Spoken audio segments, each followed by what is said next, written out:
Hey, True Believers, Englentine here, and we all heard about this. It's DC Comics. They're doing a Jesus book for Vertigo because they're like, hey, how can we tank Vertigo even worse than we already are?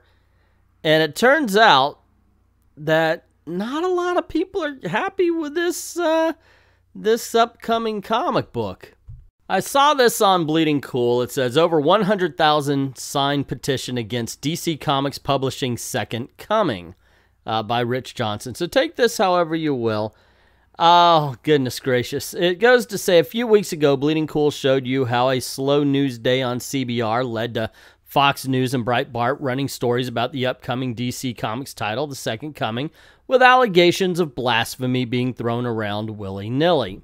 All because they suddenly noticed an interview with writer Mark Russell that ran in August, and now 100,000 people have signed Citizen Go petition, or I guess it's, sorry, Citizen Go petition, calling for DC Comics to cancel the comic.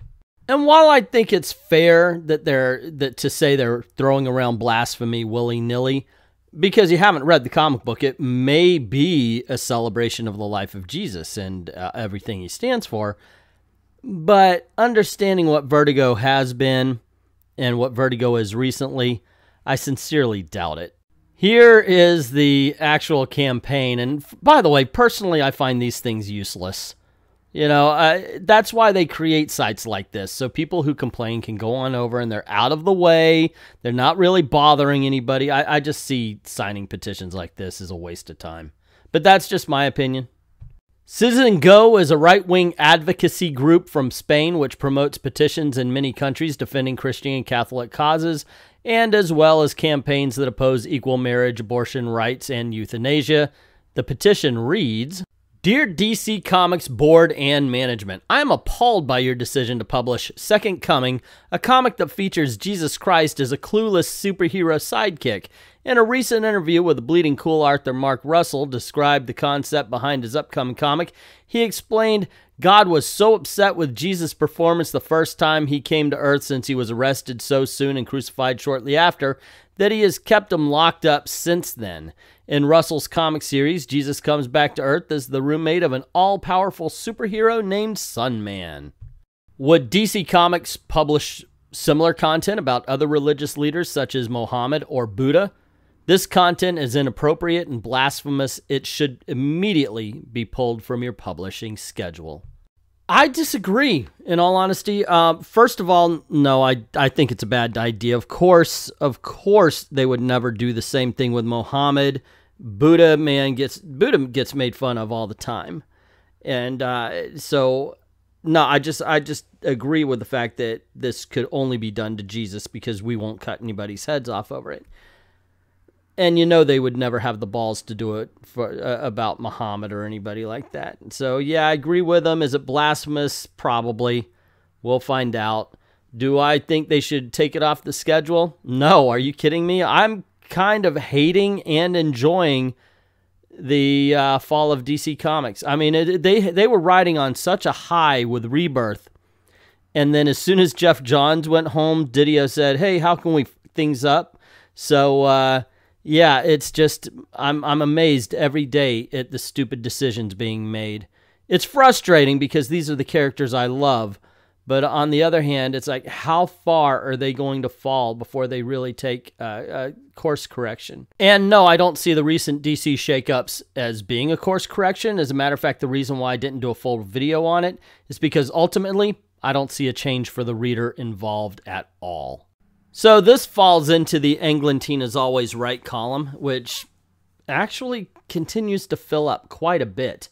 Anyway, in this case, I had just put out a video where I reviewed, it's the Marvel vs. DC video, where I reviewed Scooby Apocalypse, and I said, I think it's time to end the book now. I mean, because it really does feel like they're repeating themselves. It's time to wrap it up and get to the end.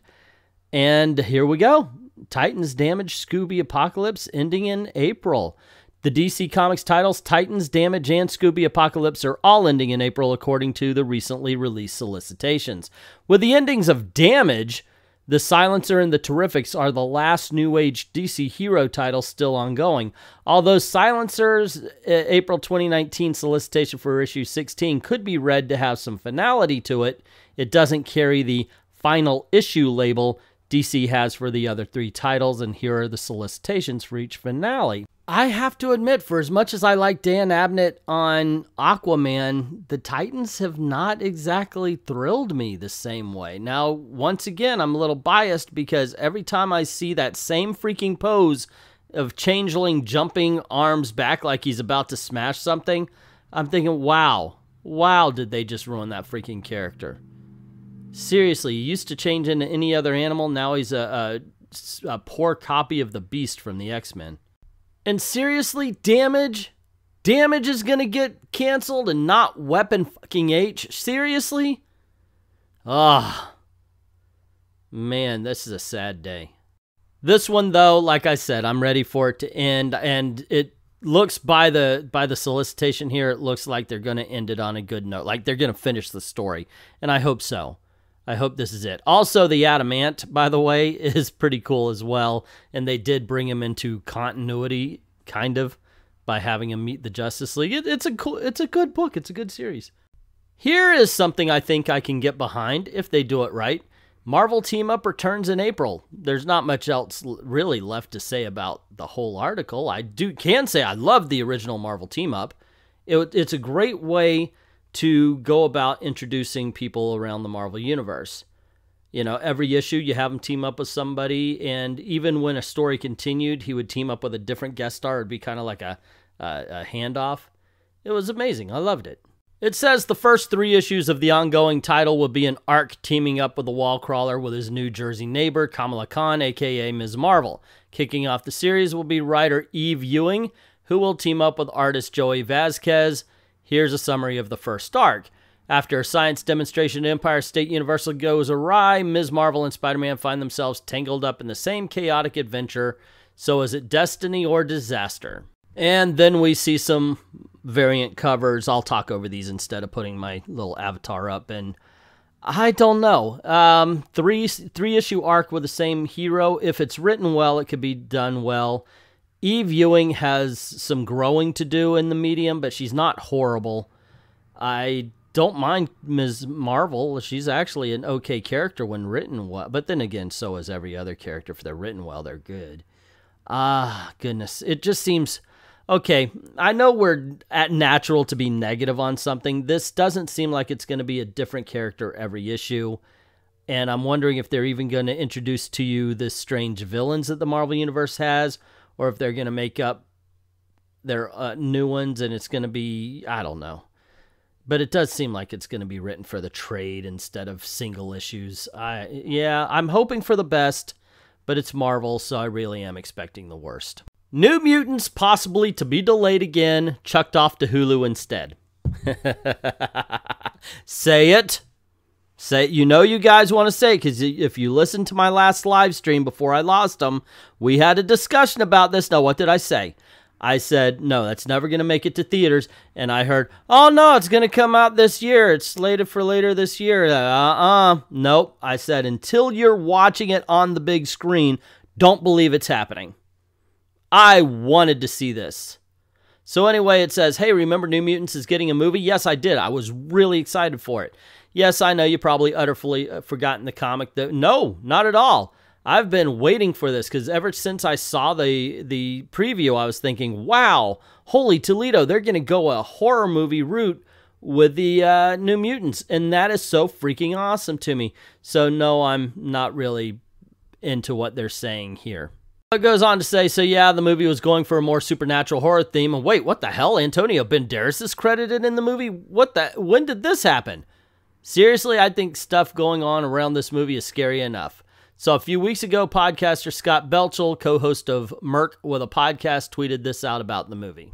Just heard a whisper through the grapevine. Hashtag New Mutants will be delayed again. Fox and Boone are really struggling coming to terms on a comprehensible finished product. They're looking to release it early November, but Fox is still toying with a Hulu release in October. They're trying to decide which method would have a more returnable value for an otherwise dead-on-arrival film. Prior version had ties, but what Fox is going with is almost being scrubbed clean. It was so bad how much the film was being distant from the other films, they almost cut out the word mutant in the film despite it being in the title. X-Men Saga says, sorry, didn't watch the GIF in full, LOL. My case is I know a guy who knows a guy, and in my case, I have visual proof. So yeah, it's a real source. Scott says, actually, my source is close to the product. I just picked that GIF because it was funny. With a response time that puts me to shame, the internet has been slowly posting articles on this, and well, here we are now with me posting an article on it, and me, of course, reporting on this article and commenting on it. Of course, this podcaster that entirely hinges on with absolutely no concrete information other than his word, but then again, given how hampered this movie has become, this just seems natural/unnatural for such a fate to befall this film. And the fact that suddenly you now remember there's an actual movie about the New Mutants that has Antonio Banderas in the movie for some reason. Seriously, who the heck will Antonio Banderas play if he's voicing the demon bear? That will be the most sensuous, exotic-sounding demonic bear ever put to film. I want to see this. New Mutants won't ever arrive in Hulu theaters April 2018, February 22nd, August 2nd, 2019. Okay, let me see if I can't put this together. So New Mutants gets announced, we get a trailer, it looks like it's going to be a horror film. This is around the time Deadpool and Logan were really kicking ass and we're hearing everything should be rated R. So they make a horror film. All of a sudden, we got to work on it a little bit. We're going to pull it. I think this is when the studio jumps in and says, what are you talking about R-rated? This movie is a horror film about teenagers. We don't want it R-rated. We want more kids to come see the movie. So we're going to make it PG-13. And so they start cutting down on the gore and start cutting down on the horror element of it to appeal to more people when they realize, holy shit, we just made this once scary film into a complete mess and we have nobody to sell the film on. So what we need to do is find a name we can put on the poster. Who's available? Well, we got Antonio Banderas. That's what I think happened to the New Mutants, ladies and gentlemen. So that is my opinion. What is yours? What do you think about the New Mutants movie being moved, canceled, or whatever, and Scooby and all that being canceled? DC Jesus being protested by a Spanish right-wing group? Let me know in the comments below. Also, if you like news videos like this where I tackle a few stories, let me know. And if you don't mind helping out the channel, click like, share, subscribe. Hit that notification bell so you don't miss anything, because that's what YouTube pays attention to and sends to you. Make sure you're watching the videos. And go on over to Patreon or Ko-Fi. Drop $1 in the till. And helps keep the lights on. Helps keep making videos for you. And we do make specific videos for Ko-Fi and Patreon. I'd like to thank everybody who's already supported the channel. And to everyone, all of the true believers, thank you very, very much for watching.